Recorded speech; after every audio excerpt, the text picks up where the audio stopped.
and they started to read out the verdicts, and the tension was palpable. I think it was count 4 or 5 that was actually the first murder count, and when that verdict came back, it was just a sense of relief that we'd actually done it. I recall looking at Joyce as the second murder verdict was returned and saw him mouth the words, "Are you happy now?" I cried, just out of relief really. Because there were moments where I thought they were going to get off.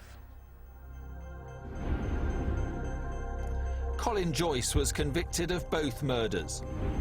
Lee Amos was convicted of Tyrone Gilbert's murder, but the jury failed to reach a verdict about his alleged involvement in the killing of Yukal Chin. Aaron Campbell, Narada Williams and Ricardo Williams were convicted of Tyrone Gilbert's murder, attempted murder, as well as drug dealing and gun possession. The other 6 members of the gang were convicted of various drug dealing and gun possession charges. Sentences for Amos and Joyce's lieutenants totaled a minimum of 146 years. Finally, Lee Amos was handed a minimum sentence of 35 years.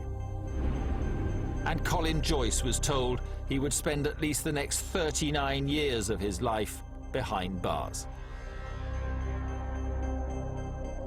I think the sentences that these individuals received just shows how seriously their offences and their criminality has been taken by the judicial system.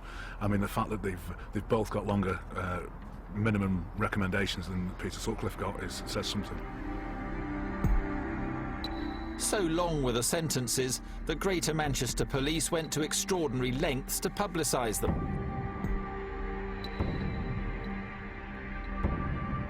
Ageing posters were made showing how Joyce and Amos could look at the end of their sentences, and they were plastered on billboards all over the city. It was a defiant message to the community and to Manchester's criminal underworld that gangland behaviour would not be tolerated. Although the sentences were huge, they didn't bring an end to the suffering.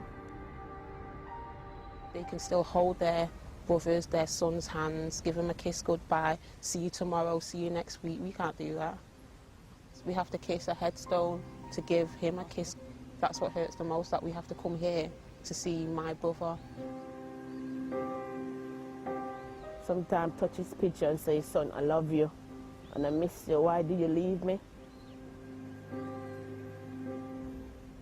With pain, we're always there, always. You never leave me.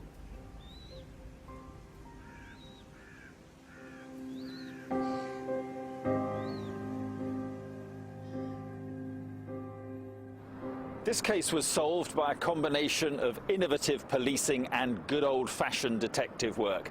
It took 11 dangerous men off the streets, and it brought to an end a period of lawlessness which hopefully Manchester will never see again. Since the arrest and charge of Lee Amos, Colin Joyce and the rest of the gang, we've seen a significant reduction in the number of firearms incidents across Greater Manchester. Gun crime in the city has fallen by almost 60% in 2 years. For a 16-month period, there wasn't a single gang-related shooting.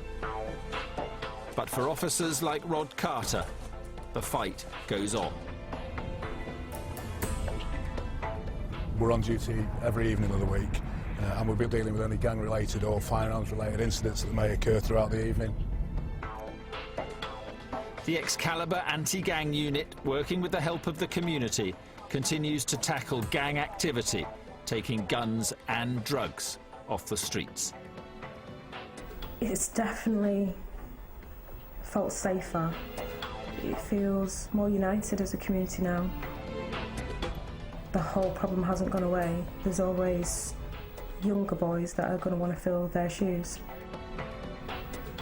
But there's definitely been a change. It's Despite all the negative press Manchester's received over the years, being referred to as Gunchester because of the gang violence, you can't forget that this is South Manchester, South Central LA, and individuals such as Joyce and Amos come along very, very infrequently, and I don't think the city's ever seen the likes of them before, and hopefully they won't again. In my opinion, Colin Joyce and Lee Amos had decided that they were now invincible.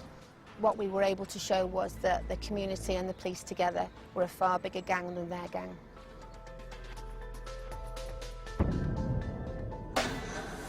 Well, it's very, very hard and it is freezing, but they are battling on courageously. A few hiccups along the way, though. More from 71 degrees north tomorrow night at 9. We're back in Australia next, where Stephen Tompkinson is having a very exciting balloon adventure.